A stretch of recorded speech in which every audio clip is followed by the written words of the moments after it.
Now, the Palestinians claim East Jerusalem as the capital of a future state, and their president Mahmoud Abbas says the US recognizing Jerusalem as Israel's capital would destroy the peace process. The EU warning of possible serious repercussions.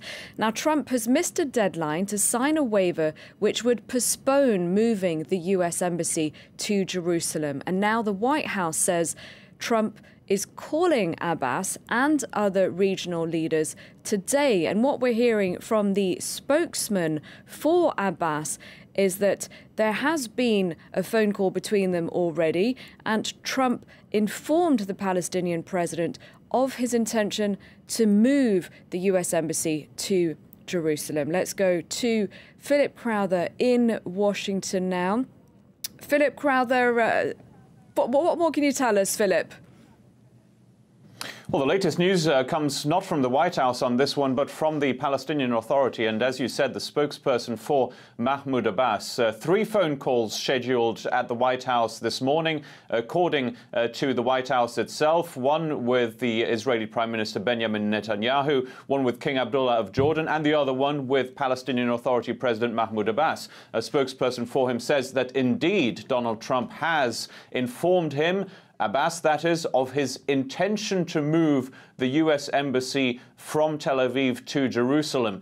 Now, what is missing in that information we have so far is when that move might be made. That is crucial, of course. It could be this week, probably won't be. This might be Donald Trump announcing that he wants to do this in the future. Remember, this was a campaign promise on behalf of then-candidate Donald Trump. He said he wanted to move the US embassy to Jerusalem, thereby pretty much recognizing Jerusalem as the capital of Israel. That, of course, is not the case right now. So from the White House, we know that there are 3 calls scheduled, probably more with foreign leaders as well. This looks like a big news day in the White House. Again, though, what we do not know is whether there will be an announcement from the White House today as to whether it wants to recognize Jerusalem as the Israeli capital straight away, whether it wants to start those plans of moving the US embassy from Tel Aviv to Jerusalem straight away. All we have right now is Mahmoud Abbas's spokesperson saying that Donald Trump has said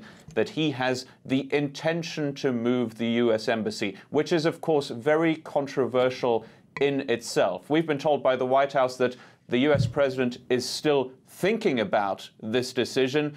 We're waiting to see what exactly that final decision will be. Philip, if Donald Trump, if the White House does indeed decide to move their embassy to Jerusalem from Tel Aviv, this would be going against, we've had a whole chorus of opposition to this move, warnings of repercussions from the EU, from France, Saudi Arabia, Iraq, Turkey, and some harsh warnings.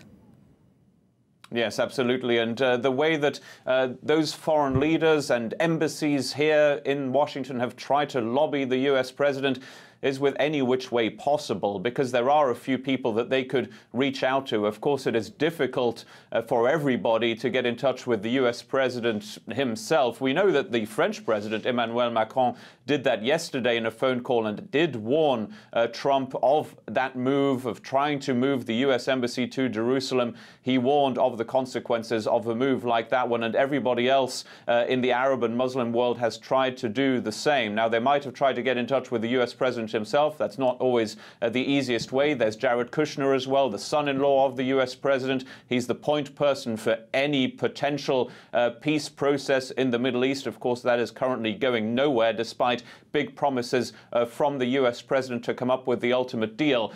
Of course, this move, according to pretty much every single expert in the business, would make a peace deal much, much more difficult, nigh on impossible. Still, though, this seems to be the direction in which Donald Trump, the US president, wants to go, more than anything, again, because this was a campaign promise from the US president, and he desperately wants to keep any campaign promise he made. That was to recognize Jerusalem as the capital of Israel and move the US embassy from Tel Aviv, where it currently is, to Jerusalem. Again, no announcement so far, but the White House had told us it was only a matter of time. In fact, a matter of when, not if.